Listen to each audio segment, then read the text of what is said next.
بسم اللہ الرحمن الرحیم الحمد للہ رب العالمین والصلاة والسلام علی سیدنا وشفیعنا ابی القاسم محمد وآلہ الطیبین الطاہرین المعصومین ولعنۃ اللہ علی اعدائهم اجمعین من یومنا ھذا الی یوم الدین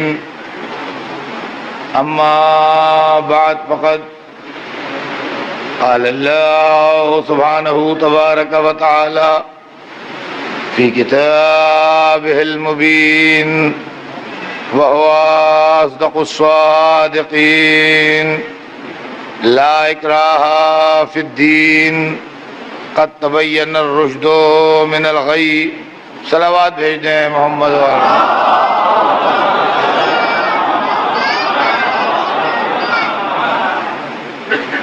خداوند عالم قرآن مجید میں ارشاد فرما رہا ہے کہ دین کے معاملے میں کوئی جبر نہیں ہے، کوئی زبردستی، کوئی زیادتی نہیں ہے۔ ہدایت کے راستے کو گمراہی کے راستے سے الگ کر کے بتایا جا چکا ہے۔ عزیزان محترم، سلسلہ کلام آپ کے ذہن میں ہوگا، ہمارے آپ کے درمیان ابھی گفتگو اس منزل میں ہے کہ مذہب کیا ہے اور اسلام کیا ہے۔ میں نے کل آپ کی خدمت میں یہ بات عرض کی تھی کہ اسلام وہی دین ہے جو حضرت آدم کے ذریعے شروع ہوا اور جناب نوح ہو، جناب ابراہیم ہو، جناب موسیٰ ہو، جناب عیسیٰ علیہ السلام سے ہوتا ہوا سرور کائنات تک آیا، اور آپ نے اللہ کا پیغام لوگوں تک آخری بار پہنچایا۔ پھر اس کے بعد میں نے کل بالکل مجلس کے خاتمے سے پہلے آپ کی خدمت میں یہ بات بھی عرض کی تھی کہ قرآن نے ہم کو یہ بھی بتا دیا کہ جہاں جہاں انسانی وجود تھا اور جہاں جہاں آدمی رہتے تھے وہاں وہاں اللہ کا کوئی نہ کوئی رہبر ضرور آیا جس نے آن کے انسانوں کو راستہ بتایا اور جس نے مذہب کی تعلیم دی۔ مذہب تعصب پھیلانے، جھگڑے ڈالنے، انسانوں کو انسانوں سے لڑانے، خون بہانے اور گلے کاٹنے نہیں آیا ہے۔ مذہب انسان کو انسان سے ملانے، ایک دوسرے کی خدمت کرنے، ایک دوسرے کی مدد کرنے، ایک دوسرے کو سہارا دینے کے واسطے آیا ہے۔ انسان بڑا مغرور مخلوق ہے، بہت پراؤڈی ہے، سجدہ اس کے غرور کو توڑتا ہے۔ پہچانیے کہ عبادتیں کیا ہیں۔ عبادتیں اسی لیے ہیں کہ انسان اپنی حقیقت پہچانے کہ وہ سب سے بڑا نہیں ہے بلکہ اس سے بھی کوئی بڑا ہے، اور وہ اگر اپنے چھوٹوں پر رحم نہ کرے گا تو اس سے بڑا اس سے انتقام لے گا، اور وہ اگر اپنے کمزوروں کو سہارا نہ دے گا تو جو اس سے طاقتور ہے وہ اس کا مخالف ہو جائے گا۔ چنانچہ اگر آپ عبادتوں پر غور کریں تو عبادتوں کے اندر یہ فلسفہ بہت نمایاں نظر آتا ہے۔ اللہ کو ہمارے سجدے کی حاجت نہیں ہے، اللہ بے نیاز ہے۔ بے نیاز اسے کہتے ہیں جس کو کوئی ضرورت نہ ہو۔ لفظ بے نیاز کا ٹرانسلیشن یہ ہے کہ جس کو کسی طرح کی کوئی ضرورت نہ ہو وہ بے نیاز ہے۔ تو اللہ بے نیاز ہے، یعنی اللہ کو کوئی ضرورت آپ کی دعاؤں کی، آپ کے سجدوں کی، آپ کے روزوں کی، آپ کے حج کو جانے کی، آپ کے نماز پڑھنے کی یا پوجا کرنے کی یا کسی طریقے سے عبادت کرنے کی کوئی ضرورت اللہ کو نہیں ہے. وہ اس کی ذات ان سب ضرورتوں سے بلند ہے. لیکن یہ جو عبادتیں ہیں یہ ہماری ہی ٹریننگ کے لیے ہیں تاکہ ہم اچھے انسان بن سکیں. چنانچہ اسلام کی سب سے بڑی عبادت جس کا نام نماز ہے، اس کے اندر ہزاروں اور جو فائدے ہیں وہ تو ہیں. ایک سامنے کی بات جو میں صرف عرض کرنا چاہتا ہوں وہ یہ ہے کہ نماز غرور شکن ہے، انسان کے پراؤڈ کو اور غرور کو توڑتی ہے، اس لیے کہ یہ سر کسی کے آگے جھکنا جانتا نہیں ہے. جب یہ نماز میں سجدے میں جھکتا ہے تو اس بات کا اشارہ کرتا ہے کہ کوئی ہم سے بھی بڑا ہے جس کے آگے یہ سر جھک رہا ہے. اور عزیزان گرامی یہ بات آپ سب جانتے ہیں، کوئی سمجھدار آدمی ایسا نہیں ہے جو نہ جانتا ہو کہ نماز کا بہت بڑا ثواب ہے، لیکن فرادہ یعنی اکیلے نماز پڑھنے سے زیادہ ثواب جماعت کی نماز میں ہے.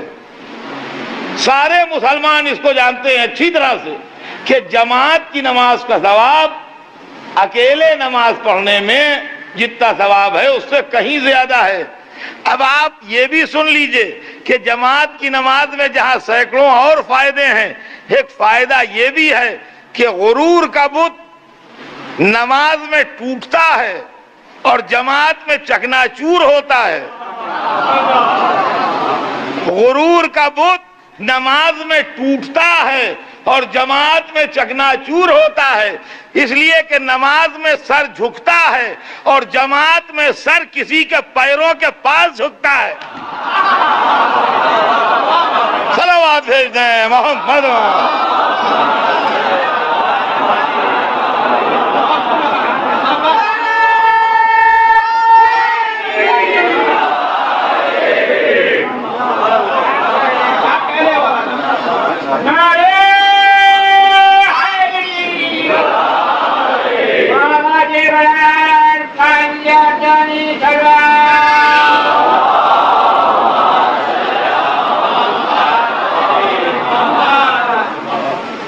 میرا آہستہ آہستہ ایک اور نظریہ ڈیولپ ہو رہا ہے، اور وہ یہ ہے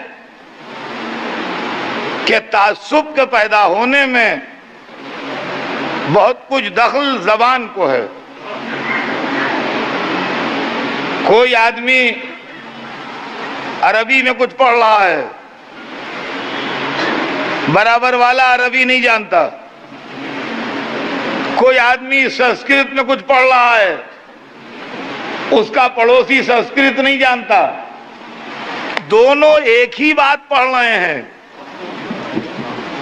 وہ بھی عربی میں اللہ کی تعریف کر رہا ہے اور وہ بھی سنسکرت میں اللہ کی تعریف کر رہا ہے، مگر چونکہ دونوں ایک دوسرے کی زبان سے واقف نہیں ہیں لہذا اس کو یہ نہیں معلوم کہ یہ عربی میں کیا کہہ رہا ہے اور اس کو یہ نہیں معلوم کہ سنسکرت میں کیا کہہ رہا ہے. چونکہ سیاسی لوگوں نے دلوں میں دراریں ڈال دی ہیں لہذا وہ عربی سن کے یہ سوچتا ہے کہ یہ ضرور کہہ رہا ہوگا کہ نان مسلموں کو مارو، اس میں بڑا ثواب ہے. اور جب وہ سنسکرت میں پڑھ رہا ہے تو یہ سوچتا ہے کہ یہ ضرور یہ کہہ رہا ہوگا کہ مسلمان بڑے ملچ و بڑی ذلیل قوم ہیں، ان سے دور رہو. جبکہ نہ یہ کہہ رہا ہے نہ وہ کہہ رہا ہے، دونوں اس ایک اللہ کی تعریف کر رہے ہیں، مگر بیچ میں چونکہ لینگویج کا بیریئر ہے لہذا سمجھ نہیں پا رہے ہیں کہ کیا کہہ رہے ہیں. عزیزان گرامی، مذہب کوئی بھی ہو تعصب نہیں سکھاتا. پھر مذہب کے نام پر تعصب ہوتا کیوں ہے؟ جب مذہب تعصب سکھاتا نہیں تو مذہب کے نام پر تعصب پھیلتا کیوں ہے؟ آج ساری دنیا میں مذہب کا نام چل رہا ہے اور مذہب کے نام پر تعصب کی لہریں اٹھ رہی ہیں. جیسا کہ میں کل آپ سے سنا چکا کہ نیشنل لیول پر بھی یہ ہے اور انٹرنیشنل لیول کے اوپر بھی یہ دونوں باتیں چل رہی ہیں. تو جب مذہب ملاتا ہے اور دلوں کو جوڑتا ہے تو پھر دل ٹوٹتے کیسے ہیں؟ دیکھیے مذہب پہنچانے والے جو بزرگ ہیں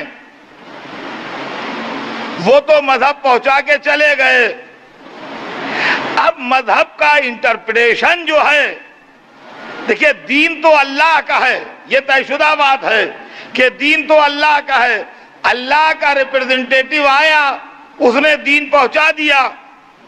اب اس وقت نہ اللہ سامنے ہے نہ وہ نمائندہ جو لایا تھا وہ زندہ ہے، دین اللہ سے اور رسول سے آ گیا ملا کے ہاتھ میں۔ ملا نے جیسا انٹرپریشن کیا ویسا ہماری سمجھ میں آیا۔ تو یہ اسٹڈی کرتے وقت ضرور پیش نظر رکھیے کہ اس میں دین اللہ کتنا ہے، دین ملا کتنا ہے۔ صلوات بھیج دیں محمد۔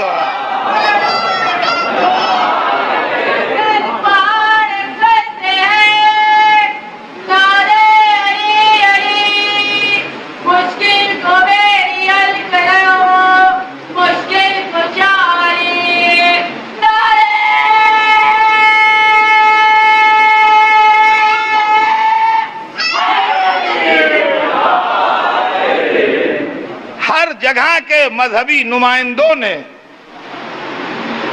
ملا سے مراد کوئی صرف مسلمانوں ہی کے ملا نہیں، ہر فرقے کے لوگ، چاہے وہ کرسچین ہوں، چاہے وہ یہودی ہوں، چاہے وہ ہندو ہوں، چاہے وہ پارسی ہوں، جو بھی ہوں، جن لوگوں نے مذہب کے انٹرپریشن کیے اس کے اندر یہ بات سوچنے کی ہے کہ انہوں نے اپنی طرف سے اس میں کیا ایڈ کیا اور اپنی طرف سے اس کے اندر کیا اضافہ کیا، تاکہ ہم مذہب کی صحیح اسپرٹ اور مذہب کی سچی روح جو ہے اس کو سمجھ سکیں۔ اب آئیے، میں نہ اور مذہبوں کے متعلق میری زیادہ اسٹڈی ہے اور نہ مجھے کہنے کا حق ہے، لہذا میں اور مذہبوں سے چھوڑتے ہوئے صرف اسلام کے تعلق سے اپنی بات شروع کرتا ہوں، اس لیے کہ ابھی تک جو میری تقریر رہی ہے وہ مذہب کے تعلق سے ایک جنرل تقریر تھی جس کے اندر بیچ بیچ میں کہیں کہیں اسلام کا ریفرنس بھی آ جاتا تھا۔ اب آج میں آپ کو خالص اور خالص اسلامی بنیاد کے اوپر قرآن پاک کے حوالے سے سنانا چاہتا ہوں کہ اسلام نے انسانوں کے تعلق سے، مسلمانوں کے تعلق سے، ماننے والوں کے تعلق سے، نہ ماننے والوں کے تعلق سے کیا کہا ہے، اور قرآن پاک میں کیا ہے، ارشاد رسول کیا ہے، اور مولا علی کا ارشاد کیا ہے۔ صرف 3 ذاتوں تک محدود رہیں گے میرے حوالے، صرف 3 ذاتوں تک میرے حوالے محدود رہیں گے، یا میں اللہ کی کتاب کا حوالہ دوں گا یا میں حدیث نبوی کا حوالہ دوں گا۔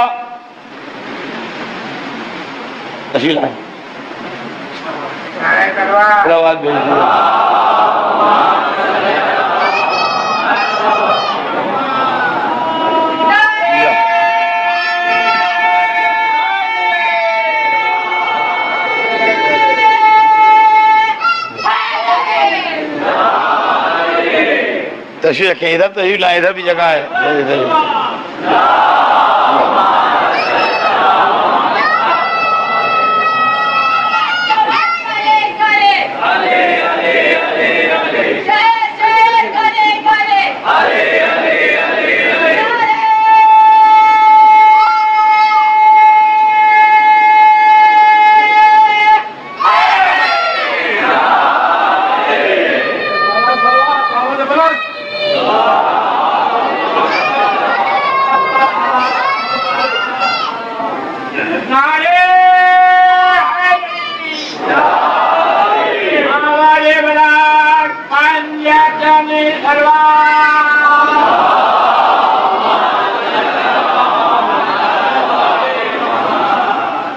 تو عزیزان گرامی، میں جو عرض کر رہا تھا آپ کی خدمت میں وہ یہ کہ ریفرنس جو میں دوں گا تو یا قرآن پاک کا ریفرنس دوں گا یا ارشاد نبوی کا ریفرنس دوں گا یا مولا علی کے ارشاد کا ریفرنس دوں گا، اس کے علاوہ نہیں۔ اور اس سے جہاں جہاں میری آواز جا رہی ہے، خاص طور سے ہندوستان کے باہر کے ملکوں میں، وہ نوجوان تھوڑا اس بات کو غور کریں اور سوچیں کہ اسلام کیا ہے اور اسلام نے کون سے خیالات کا اظہار کیا ہے۔ مذہب زبردستی اور زیادتی کا نام نہیں ہے، مذہب طاقت استعمال کر کے اور تشدد کر کے اپنے کو منوانے کا نام نہیں ہے، مذہب کسی کے گلے پر چھری رکھ کے کلمہ پڑھوا لینے کا نام نہیں ہے۔ سمجھ لیجئے بات کو۔ قرآن پاک نے اپنی پالیسی بالکل کلیئر بیان کی کہ لا اکراہ فی الدین قد تبین الرشد من الغی، دین کے معاملے میں کوئی جبر نہیں ہے، دین کے معاملے میں کوئی زبردستی نہیں ہے، اس لیے کہ اسلام کا مشن اور اسلام کا مقصد جسموں کو مسلمان کرنا نہیں بلکہ دلوں کو مسلمان کرنا ہے۔ سمجھ لیجئے، جسموں کو مسلمان کرنا نہیں بلکہ دلوں کو مسلمان کرنا ہے۔ طاقت کے ذریعے سے جسم مسلمان ہوتا ہے، کردار کے ذریعے سے دل مسلمان ہوتا ہے۔ صلوات ہیں محمد۔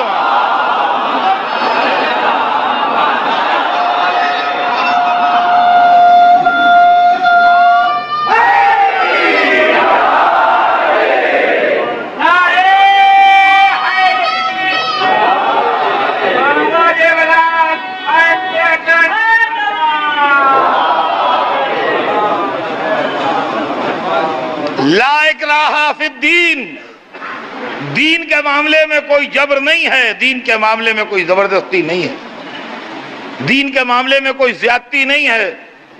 ہدایت کے راستے کو گمراہی کے راستے سے الگ کر کے واضح کر کے بتایا جا چکا ہے۔ اس کلیئر اور واضح آیت کے بعد جہاں جہاں آپ کو زبردستی نظر آئے، سمجھتے جائیے یہ دین نہیں ہے، یا مصلحت ہے، یا سیاست ہے، یا دنیا طلبی ہے، یا اقتدار کی بھوک ہے، دین نہیں ہے۔ دوسری جگہ اسی مضمون کو دوسرے الفاظ کے ساتھ ارشاد کیا گیا، ارشاد ہوا کہ انا ہدیناہ السبیل اما شاکرا و اما کفورا، ہم نے راستہ دکھا دیا، ہم نے راستے کی ہدایت کر دی، راستہ دکھا دیا، اما شاکرا و اما کفورا، جس کا دل چاہے وہ شکرانے نعمت کرے، جس کا دل چاہے وہ انکار کر دے۔ اگر آپ شکرانے نعمت کرتے ہیں، اللہ کا شکر ادا کرتے ہیں تو اپنے لیے، اور اگر آپ انکار کیے دیتے ہیں، کفرانے نعمت کرتے ہیں تو اپنے لیے۔ کوئی زبردستی اور زیادتی آپ پر نہیں ہے، ہمارا جو کام تھا وہ ہم نے کر دیا، اور وہ یہ تھا کہ ہم نے راستہ دکھا دیا کہ بھئی یہ راستہ جاتا ہے، اب آپ کا دل چاہے اس راستے پر جائیے اور آپ کا دل چاہے اس راستے پر نہ جائیے۔ اب آئیے، یہ قرآن ہے۔ اب قرآن ان لوگوں سے کیا کہہ رہا ہے جو مسلمان نہیں ہیں۔ توجہ چاہتا ہوں عزیزان گرامی، اور جہاں جہاں میری آواز جا رہی ہے وہ نہایت توجہ کے ساتھ اس بات کو سنیں۔ قرآن ان لوگوں سے کیا کہہ رہا ہے جو نان مسلمز ہیں۔ نان مسلمز میں دو طرح کے ہیں، ایک وہ ہیں جو نہ اللہ کو بلیو کرتے ہیں نہ رسول کو بلیو کرتے ہیں۔ نان بلیور جنہیں کہا گیا، جنہیں کفار کہا گیا، ایک وہ لوگ ہیں کہ نہ وہ اللہ کے ماننے والے ہیں اور نہ وہ رسول کے ماننے والے ہیں، نہیں مانتے، کچھ نہیں مانتے۔ اور ایک وہ ہیں جو اللہ کو تو مانتے ہیں مگر رسول اللہ کو نہیں مانتے۔ وہ اللہ کو مانتے ہیں مگر رسول کو نہیں مانتے، جن کو اہل کتاب کہا گیا، پیپلز آف بک، اہل کتاب۔ یہ کون لوگ ہیں جو اہل کتاب کہے گئے؟ یہ یہودی ہیں اور یہ عیسائی ہیں۔ یہ دونوں فرقے، یہودی اور عیسائی، ہمارے مذہب میں اہل کتاب کہلاتے ہیں، اس لیے کہ یہ کہتے ہیں کہ ہم بت پرست نہیں ہیں، ہم اللہ پرست ہیں۔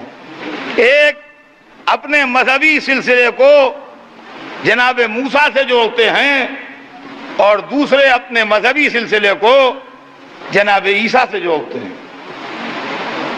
ان دونوں حضرات کے لیے قرآن مجید نے صاف صاف کہا ہے، آج یہودی قوم یا عیسائی قوم اگر مسلمانوں پر الزام لگائے تعصب کا تو اس کے پہلے میں اس بات کی دعوت دوں گا کہ وہ سورہ آل عمران کی 65ویں آیت کا مطالعہ کریں۔ توجہ چاہتا ہوں جہاں جہاں حضرات ہیں، وہ سورہ آل عمران کی 65ویں آیت کا مطالعہ کریں، جس کے اندر اسلام نے یہودیوں اور عیسائیوں کو دعوت دی ہے کامن ایجنڈا کے اوپر آنے کی۔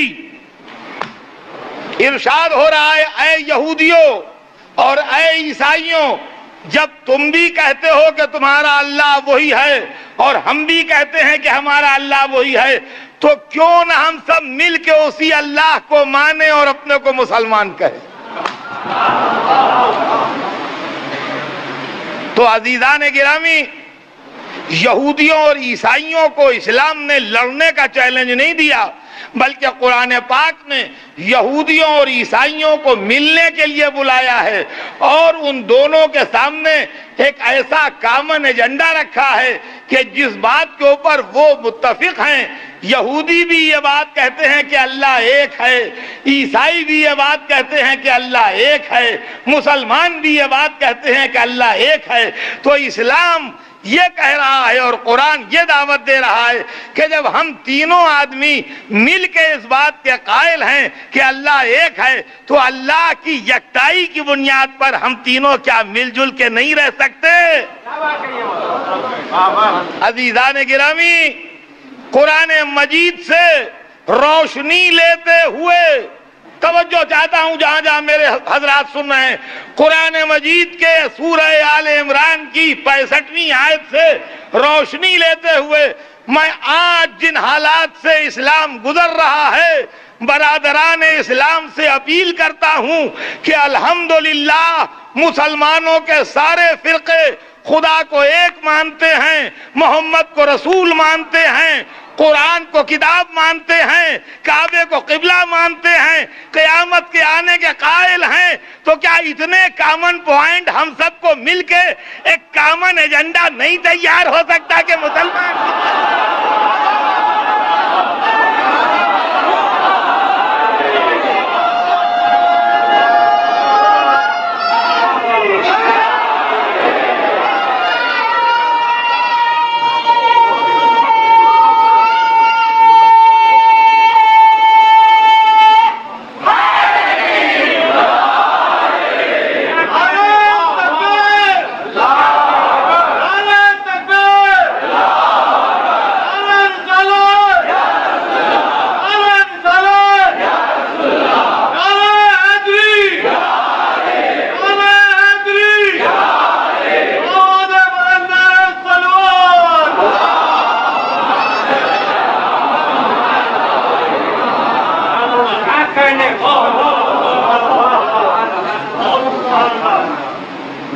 اگر سیاسی پارٹیوں میں اتنا شعور ڈیولپ ہو سکتا ہے کہ وہ اپنے نظریاتی اختلافات کے باوجود برائے اقتدار ایک کامن دامن ایجنڈے کے اوپر مدتوں سے قائم ہیں، تو کیا بنام حفاظت اسلام مسلمان کا امن ایجنڈے پر عمل کر کے ساتھ نہیں رہ سکتا؟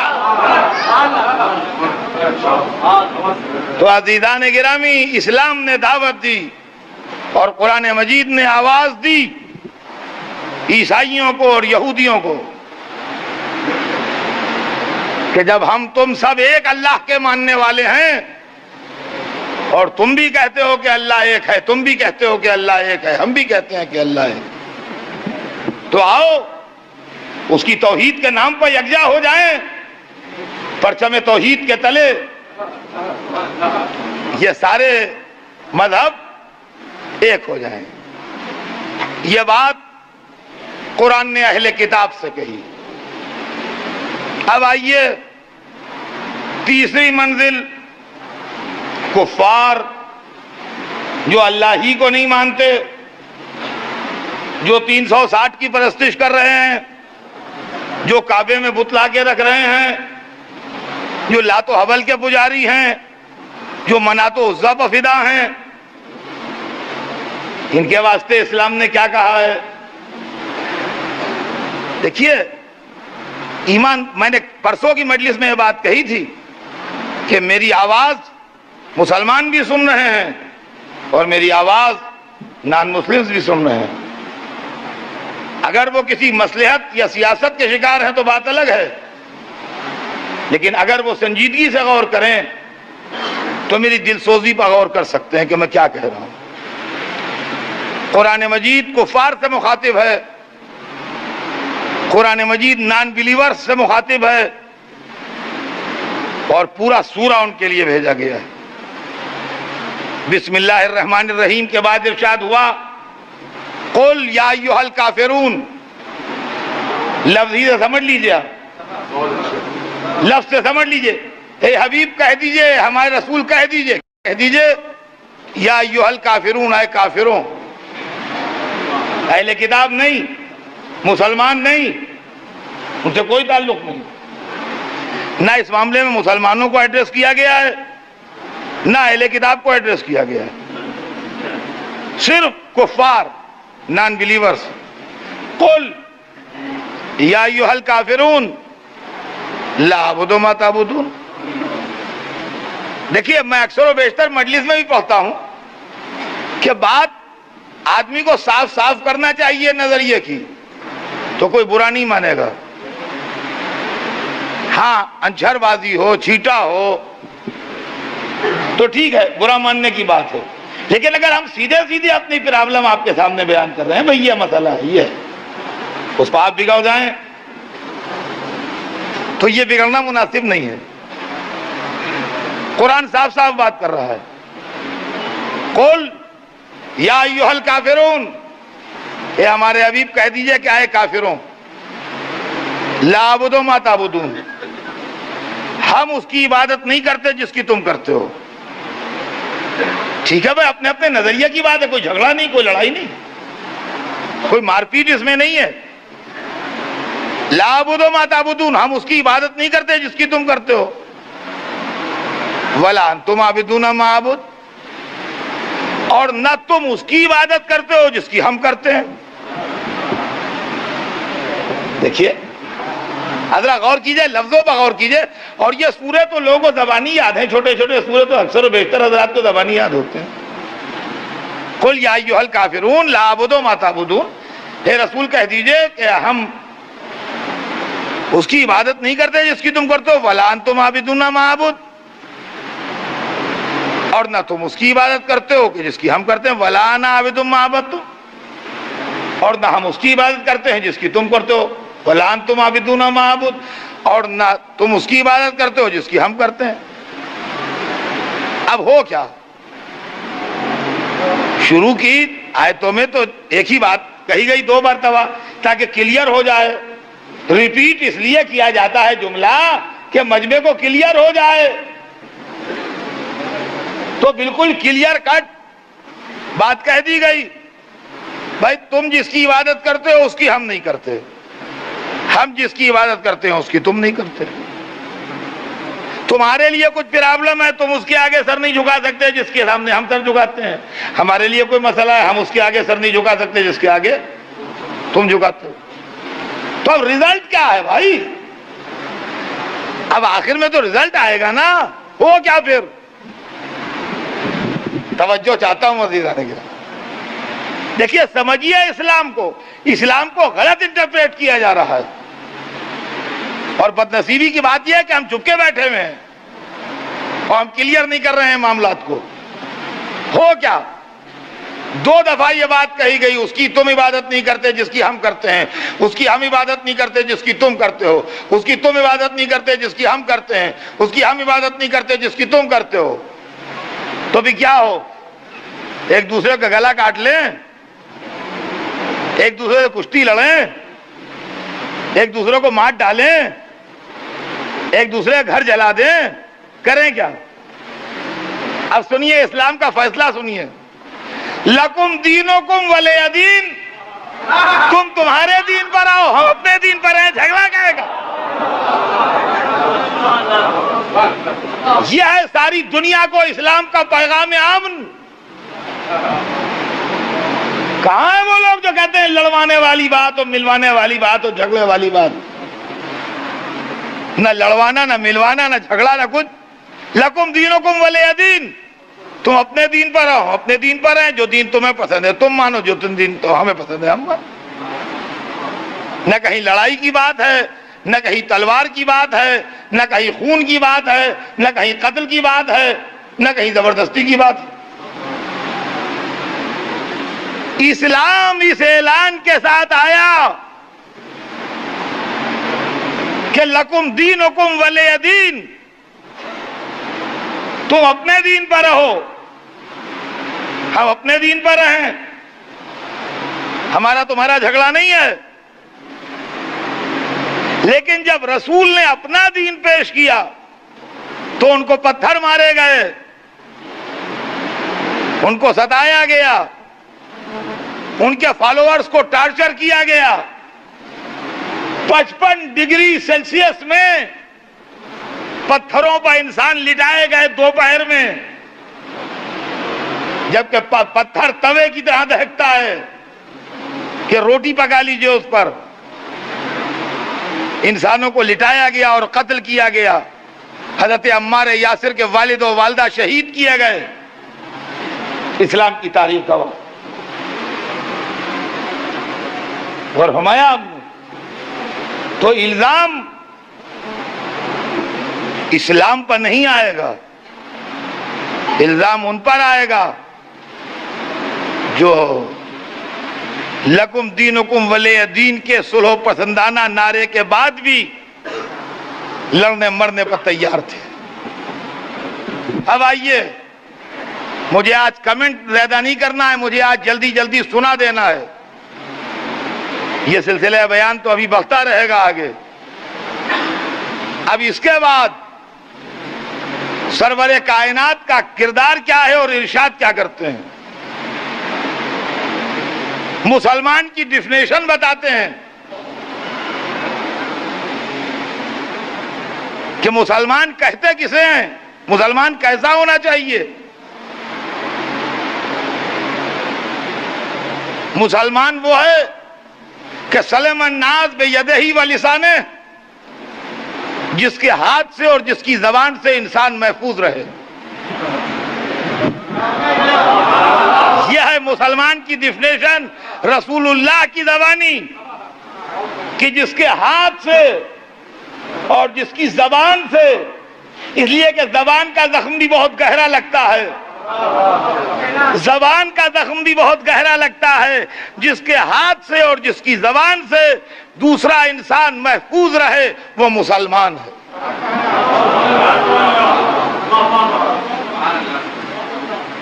یہ رسول اسلام نے اسلام کی ڈیفینیشن بتائی ہے مسلمان کی. اور اس کے بعد کردار کیا ہے؟ کردار یہ ہے کہ جب اس مکے میں داخل ہوتے ہیں جس مکے میں وہ سب موجود ہیں جو مسلسل لڑتے رہے ہیں، 12 برس تک کانٹے بچھائے ہیں، پتھر مارے ہیں، کوڑا پھینکا ہے، ساحر کہا ہے، مجنون کہا ہے، 3 برس تک محصور رکھا ہے، کھانے پانی کی تکلیفیں دی ہیں، فاقے دیے ہیں، بہت سے لوگوں کو قتل کیا ہے، اور جب یہ ان کا شہر چھوڑ کے دوسرے شہر میں چلے گئے تو لشکر لے لے کے لڑنے گئے ہیں، بدر میں لڑنے گئے، احد میں لڑنے گئے، خندق میں لڑنے گئے، مختلف موقعوں پر لشکر کشی کی ہے اور لشکر لے کے لڑنے گئے ہیں۔ جب مکے میں داخل ہوتے ہیں تو وہ مرد بھی موجود ہے جو ہمیشہ لشکروں کی سربراہی کرتا رہا، اور وہ عورت بھی موجود ہے جس نے حمزہ کا کلیجہ چبایا ہے۔ دستور دنیا یہ ہے کہ جب فاتح کسی شہر میں داخل ہوتا ہے تو شہر کو پہلے خون سے دھوتا ہے، اس کے بعد بات چیت شروع کرتا ہے، اور شہر کے رہنے والے امن کے سفید پرچم بلند کر کے کھڑے ہوتے ہیں کہ ہم امان چاہتے ہیں، اور اس کا برہم مزاج راہ راست پر نہیں آتا۔ یہ دنیا کا پہلا اور آخری فاتح تھا جو مکے میں امن کا پرچم لے کے خود داخل ہوا۔ کیا کہیے گا آپ؟ کیا کہیے گا آپ؟ یہ حضور سرور کائنات کی حیات طیبہ ہے، وہ ان کا ارشاد ہے اور یہ ان کا کردار ہے۔ تو کتاب ہو گئی جس کا حوالہ میں نے دیا قرآن پاک، سنت رسول کا حوالہ میں نے دیا۔ اب آئیے سیرت ائمہ دیکھیے، مولا علی کی زندگی ملاحظہ کیجیے۔ یہ علی ولی ہیں، یہ علی جانشین رسول ہیں۔ علی کا کردار اسلامی زندگی کی تابع مثال ہے۔ ملاحظہ کیجئے، کتاب ہر گھر میں ملے گی، نہج البلاغہ۔ اپنے گھر میں جائیے گا، ہو تو دیکھ لیجیے گا، نہیں تو ممبئی میں ہزاروں کی تعداد میں مل جائیں گی، دیکھ لیجیے گا۔ عجیب و غریب بات، اسلام صرف ظالم کو سزا دینے کا حکم دیتا ہے، ظالم کے بدلے بے خطا کو مارنے کا حکم نہیں دیتا۔ دیکھیے، غور کیجئے گا آپ، اسلام صرف ظالم کو مارنے کا حکم دیتا ہے، ظالم کے بدلے بے خطا کو مارنے کا حکم نہیں دیتا۔ قرآن مجید نے صاف لفظوں میں پالیسی کا اعلان کیا ہے کہ لا یعاذر وازرۃ وزر اخری، کوئی آدمی دوسرے آدمی کا بوجھ نہیں اٹھائے گا۔ اگر میں قاتل ہوں تو مجھے ضرور قتل کیا جائے، لیکن میں قاتل ہوں اس لیے میرا بھائی مار ڈالا جائے، یہ اسلام کے تعلیمات نہیں ہیں۔ اب اگر کسی کی جذباتیت کچھ کر ڈالے تو وہ اسلام نہیں بن سکتا۔ یہ بات سمجھ لیجئے، اگر میں نے قتل کیا ہے تو بے شک قاتل کو سزا ملنا چاہیے، مجھے پھانسی ہو اس لیے کہ میں قاتل ہوں، لیکن میرا بے گناہ بھائی جو یہاں پہ ہے بھی نہیں، پتہ نہیں دنیا میں کہاں ہے اس وقت، جب میں نہ ملا تو آپ نے اس کو مار ڈالا کہ اس کے بھائی نے تو ہمیں مارا تھا ہمارے بھائی کو، لہذا ہم اس کے بھائی کو مارے ڈالتے ہیں۔ یہ اسلامی تعلیم نہیں ہے۔ اب سنیے، اس کی دلیل سنیے، نہج البلاغہ میں جائیے، آخر میں مولا علی کی وصیت کا چیپٹر ہے، اس کو نکالیے اور پڑھیے۔ ابن ملجم کی تلوار سے زخمی ہونے کے بعد، سنیے، ابن ملجم کی تلوار سے زخمی ہونے کے بعد مولا علی اپنے دادا کی اولاد سے مخاطب ہیں، فرماتے ہیں اے بنی عبد المطلب، پہچانیے بنی عبد المطلب کے معنی، عبد المطلب علی کے دادا کا نام ہے، اور یہ بھی نہ بھولیے کہ یہی رسول کے دادا کا بھی نام ہے۔ رسول و علی دونوں کے دادا ایک ہی بزرگ تھے جن کا نام عبد المطلب تھا۔ علی کہتے ہیں اے بنی عبد المطلب، یعنی اپنے دادا کی اولاد کو ایڈریس کرتے ہیں، اگر میں اس زخم سے نہ بچوں اے بنی عبد المطلب، اگر میں اس زخم سے نہ بچوں تو خبردار تلواریں لے کے یہ کہتے ہوئے بے گناہوں پر ٹوٹ نہ پڑنا کہ امیر المومنین شہید کر دیے گئے، بلکہ میرے بدلے صرف وہی قتل کیا جائے جس نے مجھ پر ضربت لگائی ہے۔ عزیزان گرامی، اسلام کے اس کلیئر اعلان کے بعد اب اگر کسی علاقے میں ایک کے بدلے دوسرے کو قتل کرنے کا رواج ہو تو علماء اسلام کا فریضہ ہے کہ ان کو نہ بچائیں، اسلام کو بچائیں۔ صلوات بھیجیں محمد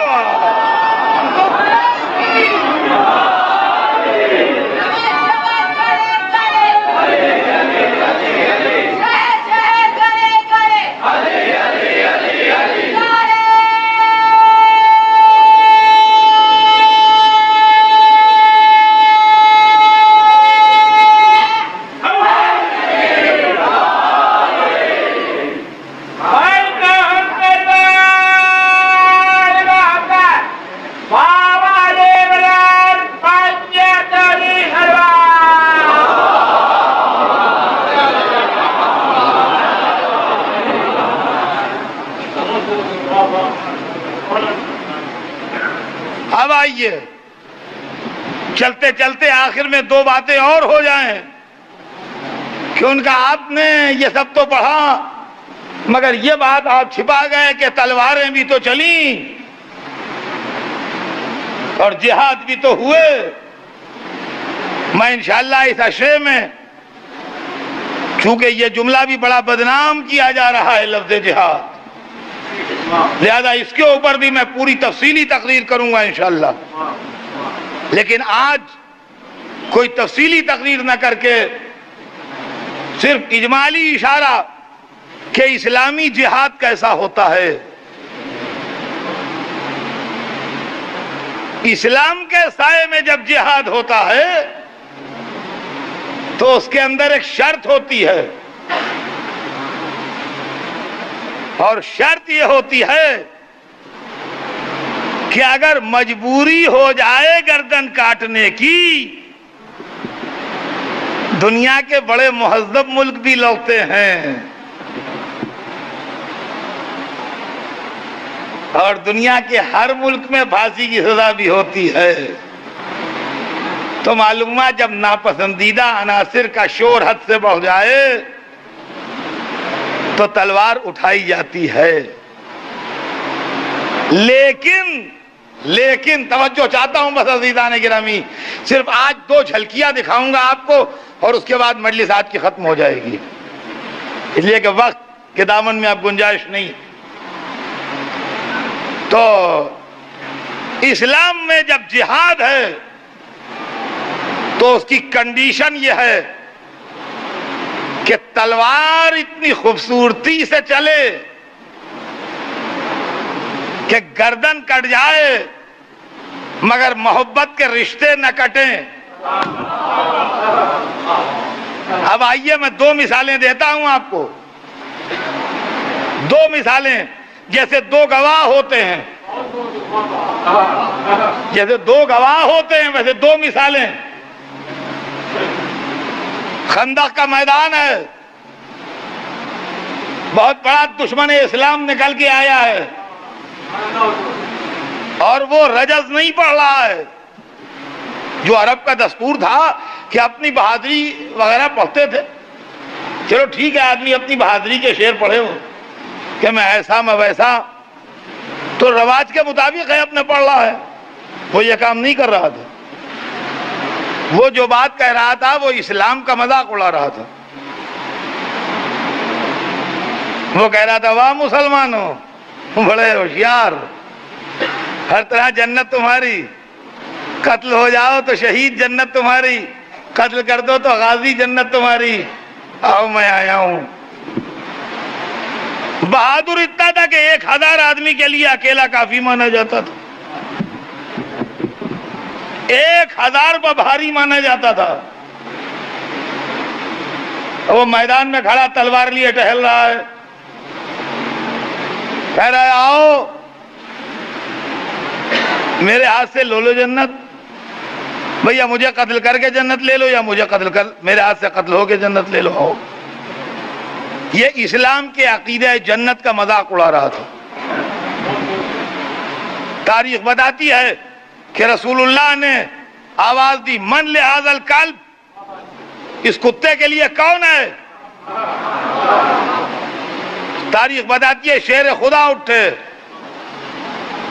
کہا یا رسول اللہ میں جا کے جہاد کیا، اس دشمن اسلام کو قتل کیا، وہ عرب کا مانا و بہادر تھا، بہرحال علی نے اسے قتل کیا، اور قتل کرنے کے بعد عرب کا رواج یہ ہے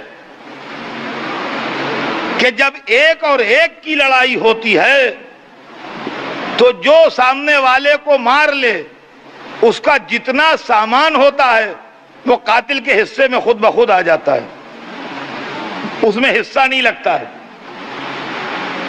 اس کی زرہ، اس کی تلوار، اس کا نیزہ، اس کا خنجر، اس کا لباس، جو کچھ بھی سامان ہے وہاں پر وہ سب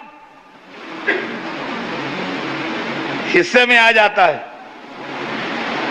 علی نے نہ خنجر پر نظر کی، نہ نیزے پر، نہ تلوار پر، نہ زرہ پر، وہ بڑے قیمتی اور عمدہ سامان تھے حالانکہ، مگر شیر خدا نے نظر نہیں ڈالی اور صرف اس کا سر کاٹا اور لا کے رسول کے قدموں میں رکھ دیا کہ یہ اس گستاخ کا سر حاضر ہے جو آپ کی خدمت میں بدتمیزی کر رہا تھا اور ہمارے مذہب کا مذاق اڑا رہا تھا۔ اسی شہر مدینہ میں اس کی سگی بہن رہتی تھی، وہ سن کے آئی اور اس نے آن کے اپنے بھائی کی میت کو دیکھا۔ اسلام و کفر ایک الگ بات ہے، بہادروں کی آن بان اور خاندانی بہادروں کی شان ایک الگ بات ہے۔ وہ بہادروں کے خاندان کی لڑکی تھی، اس کا باپ بھی بڑا پہلوان تھا، اس کا بھائی بھی بڑا بہادر تھا، وہ خاندانی آن بان جانتی تھی بہادروں کی، وہ گھوم گھوم کے میت کو دیکھتی رہی اور اس کے بعد اس نے دیکھا کہ جسم پر اس کے لباس بھی سلامت ہے، اس کی زرہ بھی ہے، اس کا نیزہ بھی پڑا ہے، اس کی تلوار بھی پڑی ہے، اس کا خنجر بھی اس کی کمر میں لگا ہے۔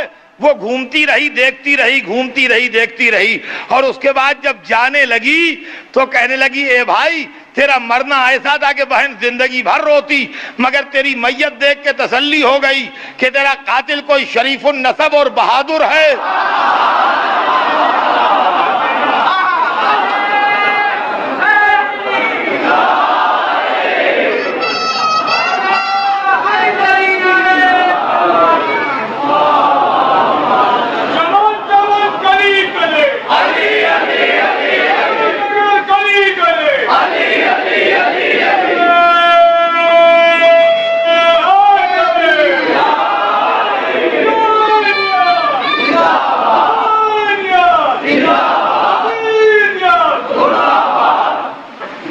تیرا قاتل کوئی شریف النسب اور بہادر ہے جس نے تیری میت کی توہین نہیں کی۔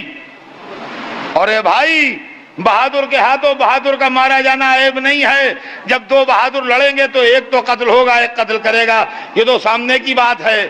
چونکہ علی نے اس کے کسی سامان پر نظر نہیں کی تھی اس لیے اس نے علی کی شان میں قصیدہ پڑھا۔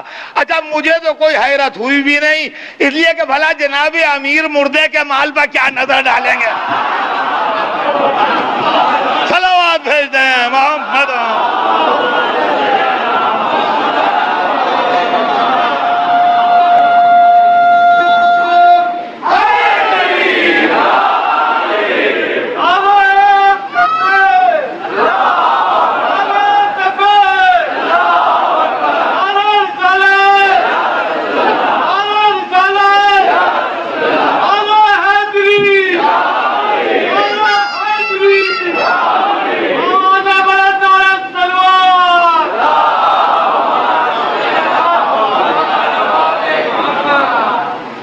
دیکھیے اس کا نام ہوتا ہے جہاد، جو گردن کی رگیں کٹ جائیں مگر محبت کے رشتے نہ کٹیں۔ آئیے دوسری مثال سنیے اور آج کی مجلس تمام ہو۔ دوسری مثال جنگ خیبر میں ہے، جہاں خیبر کا مانا ہوا سردار مرحب تیغ حیدر کرار سے 2 ٹکڑے ہوتا ہے اور مارا جاتا ہے، اور مسلمان اس قلعے پر قبضہ پاتے ہیں جو اسلام کے خلاف سازشوں کا مرکز بنا ہوا تھا، اور وہاں سے لوگ گرفتار ہو کے آتے ہیں، اور گرفتار ہونے والی عورتوں میں یہودیوں کے سردار حی اخطب کی بیٹی اور مرحب کی سگی بہن صفیہ بھی شامل ہیں، جو بعد میں ام المومنین صفیہ کہلائیں۔ دیکھیے اسلامی جہاد کیا ہوتا ہے۔ رسول نے صفیہ کو دیکھا کہ ان کا چہرہ بہت متغیر ہو رہا ہے، لوگوں نے کہا حضور بلال ادھر سے لے آئے تھے جدھر میت پڑی تھی بھائی کی۔ بلال بہت پیارے تھے رسول کو، مؤذن رسول تھے، مگر مزاج رحمت اس کو برداشت نہ کر سکا کہ بہن کو بھائی کے لاشے کی طرف سے لایا جائے، چاہے وہ دشمن ہی کی بیٹی اور دشمن ہی کی بہن کیوں نہ ہو۔ کہا ما اقسا قلبوں کا یا بلال، بلال کتنا سخت دل ہے تمہارا، کہیں بہن کو ادھر سے لاتے ہیں جدھر بھائی کی میت پڑی ہے۔ اور اس کے بعد صفیہ سے مخاطب ہوئے، کہا تم سردار کی بیٹی ہو، تم سردار کی بہن ہو، تم قیدی نہیں ہو، تم آزاد ہو۔ اور کہا ان کو الگ بٹھاؤ، عام قیدیوں کے ساتھ نہیں، ان کو معزز خاتونوں کی طرح بٹھاؤ۔ چنانچہ معزز خواتین جیسے بٹھائی جاتی ہیں ویسے جناب صفیہ بٹھائی گئیں۔ ابھی بھائی مارا گیا ہے، ابھی وہ پورا قلعہ وہ سب جو ان کی حکومت و اقتدار تھا وہ مسمار ہوا ہے، مگر اس اخلاق نے یہ اثر ڈالا کہ 2-3 دن کے بعد صفیہ کا پیغام آیا رسول کے پاس کہ میں نے اسلام قبول کر لیا ہے۔ اور اس کے بعد دوسرا پیغام آیا کہ اس دن آپ نے فرمایا تھا کہ یہ سردار کی بیٹی اور سردار کی بہن ہے۔ تو کہا ہاں بے شک یہ بات میں نے کہی تھی اور آج بھی کہتا ہوں، مجھے یاد ہے۔ کہا تو جب آپ نے مجھے حالت کفر میں سردار کی بیٹی اور سردار کی بہن کہہ کے عزت بخشی تو اب میں مسلمان ہو گئی ہوں، میری تمنا ہے کہ حالت اسلام میں سردار کی زوجہ بن کے رہوں۔ حضور نے ان سے عقد فرمایا اور وہ امہات مومنین کی فہرست میں ان کا نام شامل ہے، واقف کار حضرات جانتے ہیں، صفیہ بنت حی اخطب ازواج رسول میں شامل ہے۔ تو عزیزان گرامی یہ 2 مثالیں ہیں، ایک جگہ بھائی مقتول کی بہن بھائی کے قاتل کی شان میں قصیدہ پڑھتی جا رہی ہے، اور ایک جگہ مقتول کی بہن جس نے بھائی کو قتل کروایا ہے اس سے شادی کی خواہش کر رہی ہے۔ اسلام میں اس کا نام جہاد ہے۔ اب اس کی تفصیلات کیا ہیں یہ میں آپ کو آئندہ مجلسوں میں سناؤں گا، آج تو میں نے آپ کو جیسے میں نے کہا جھلکیاں دکھا دیں۔ بس آج میرا وقت تمام ہوا، آج میرا وقت تمام ہوا، بات مجھے اتنی کہنا تھی، اب بات آگے بڑھے گی۔ آج تو بس اتنا کہ اسلام میں ہمیں کتابوں میں اس زمانے میں 4 بہنیں ملتی ہیں جو بھائی کی میتوں پہ آئی ہیں۔ ایک عمر کی بہن جیسا میں نے ابھی کہا آپ سے، جو جنگ خندق میں اپنے بھائی کی میت پہ آئی، ایک بی بی صفیہ جو جنگ خیبر میں اپنے بھائی کی میت پہ آئیں، اور تیسری بی بی صفیہ ان کا بھی نام ہے جو رسول اللہ کی پھوپھی تھیں۔ جب جناب حمزہ شہید ہوئے تو تڑپتی ہوئی یہ بھی اپنے بھائی کی میت پہ آئی تھیں، اور جب رسول اللہ کو یہ معلوم ہوا کہ بی بی صفیہ آ رہی ہیں جناب حمزہ کی بہن، تو جناب حمزہ کی میت کے ساتھ جو ہندا نے بے ادبی کی تھی وہ آپ کے علم میں ہے، میت کی حالت صحیح نہیں تھی۔ رسول اللہ نے فرمایا صفیہ کو نہ آنے دو، روکو۔ لوگوں نے کہا حضور وہ تڑپ رہی ہیں، نہیں رک رہی ہیں، آ رہی ہیں۔ کہا اچھا میت پر چادر ڈال دو۔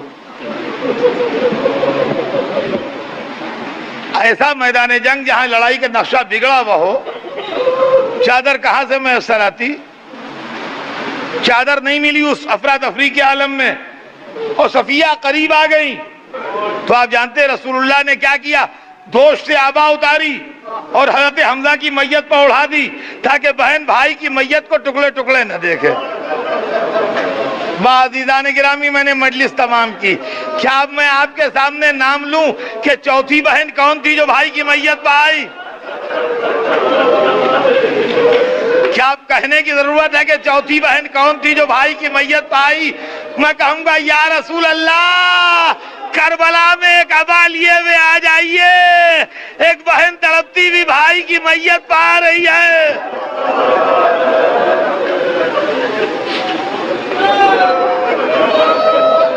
ہاں عزیزان گرامی، کربلا میں بھی کوئی بھائی بہن بھائی کی میت پر آئی ہے۔ تاریخ بتاتی ہے کہ جب حسین شہید ہو گئے تو زینب کبریٰ جلی قناتوں سے نکلی، وہاں آئی جہاں بھائی کی میت پڑی تھی، آسمان کو دیکھا، اے خدا فریاد، اے نانا محمد مصطفیٰ فریاد، اے بابا علی مرتضی فریاد، اے چچا حمزہ فریاد۔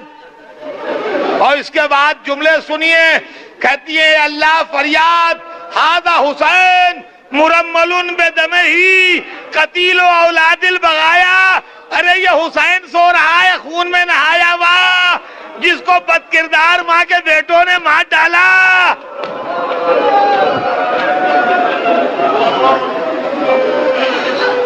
اجرکم اللہ۔